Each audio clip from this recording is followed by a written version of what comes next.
Welcome my YouTube channel study with freedom में। और आज हम भारतीय मध्यकालीन इतिहास की श्रृंखला में खिलजी वंश के बारे में पढ़ाने जा रहे हैं। खिलजी वंश का पार्ट 1 हमने पढ़ा दिया और पार्ट 2 आज हम पढ़ाने जा रहे हैं।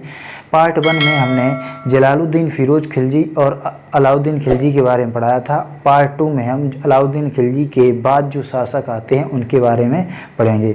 अगर आप हमारे चैनल पर नए हैं तो आप हमारे चैनल को सब्सक्राइब कीजिएगा और बेल आइकन को दबा दीजिएगा ताकि आपको नई वीडियो मिलते रहें। और प्लीज़ भाई इस वीडियो को लाइक करना ना भूलें, ठीक है।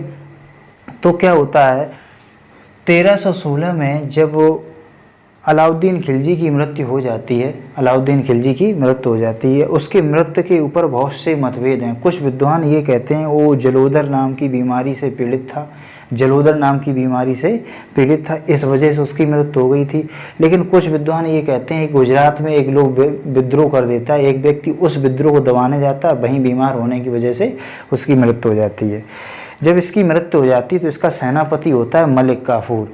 वो इसके 7 वर्षीय पुत्र शहाबुद्दीन उमर को शासक बनाता है, शहाबुद्दीन उमर को शासक बनाता है, जिसकी आयु मात्र 7 वर्ष की होती है। शहाबुद्दीन उमर मलिक काफूर की देखरेख में शासक बनता है, मलिक काफूर की देखरेख में शासक बनता है। हमने बताया था मलिक काफूर एक हिजड़ा था जिसे 1000 दीनारी के नाम से जाना जाता है। शहाबुद्दीन उमर जो था वो अलाउद्दीन की पत्नी झात्यापाली का पुत्र था, अलाउद्दीन की पत्नी झात्यापाली का पुत्र था। झात्यापाली जो थी देवगिरी के शासक रामचंद्र देव की पुत्री थी। तो क्या होता है कि अलाउद्दीन खिलजी का एक पुत्र और होता है जिसका नाम होता है कुतुबुद्दीन मुबारक शाह खिलजी। क्या होता है, जब अलाउद्दीन खिलजी की मृत्यु हो जाती है तो मलिक काफूर कुतुबुद्दीन मुबारक शाह खिलजी को कैद करा देता है और शहाबुद्दीन उमर को शासक बना देता है। तो जब शासक बना देता है, राज्याभिषेक हो जाता है शहाबुद्दीन उमर का, तो मलिक काफूर अपने कुछ सैनिकों से ये कहता है कि कुतुबुद्दीन मुबारक शाह खिलजी की आंखें निकलवा लो जाए। वो कैद में होता है, वो आंखें निकाल लाओ, यानी मारने का आदेश देता है और ये कहता है आंखें निकालने का के लिए बोलता है। तो क्या करता है, जब वो सैनिक मुबारक शाह खिलजी की आंखें निकालने के लिए जाते हैं तो मुबारक शाह खिलजी उन सैनिकों को ये कहता है, मुबारक शाह खिलजी उन सैनिकों को खरीद लेता है।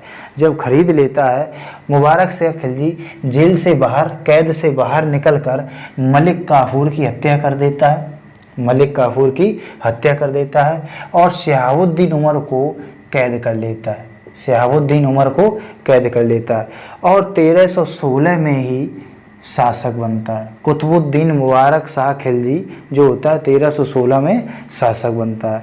इसकी उपाधि अल इमाम की थी, अल इमाम की थी।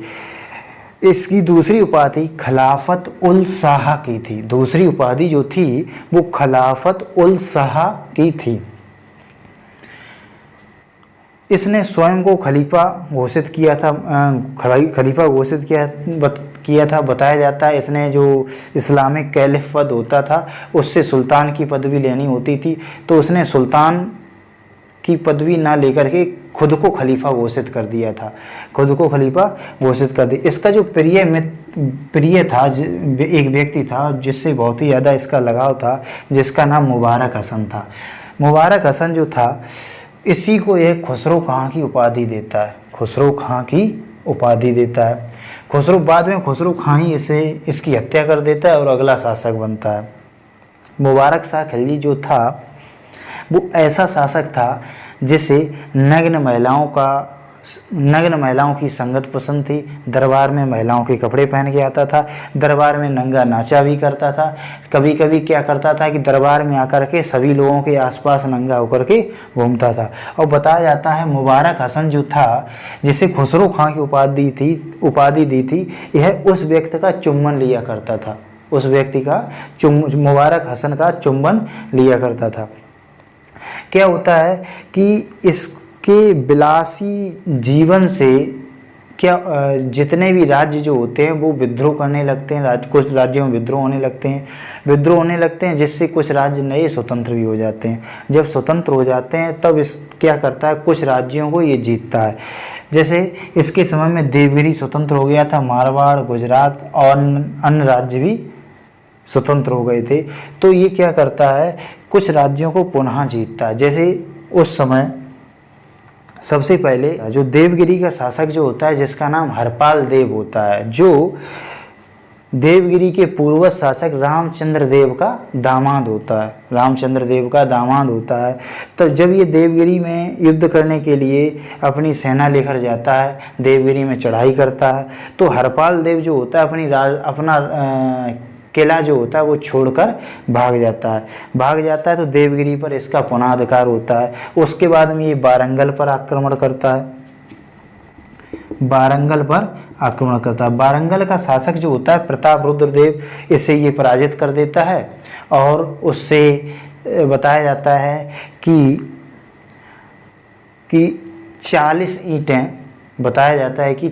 ईंटें सोने की लगान के रूप में लेता है, वार्षिक लगान के रूप में लेता है।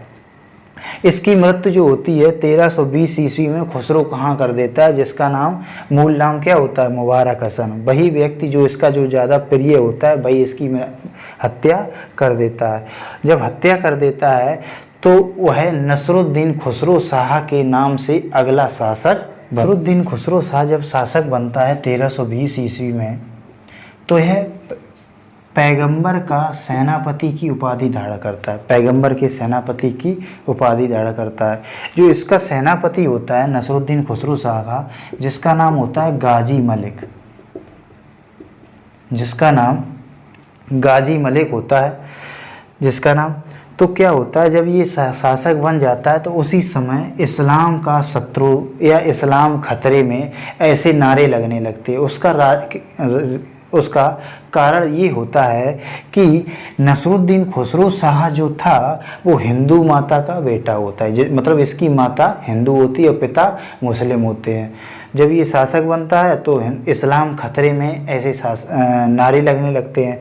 तो गाजी मलिक जो होता है नसरुद्दीन शाह को अपदस्थ कर देता है, मतलब पद से हटा देता है और इसकी हत्या कर देता है। नसरुद्दीन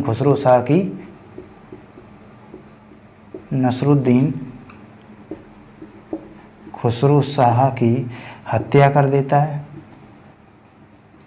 गाजी मलिक, और नए वंश तुगलक वंश की नींव रखता है। ठीक है, अगर आपको हमारा वीडियो पसंद आया हो तो आप हमारे वीडियो को लाइक कीजिएगा और हमारे चैनल स्टडी विद फ्रीडम को सब्सक्राइब कीजिएगा। जय हिंद, धन्यवाद।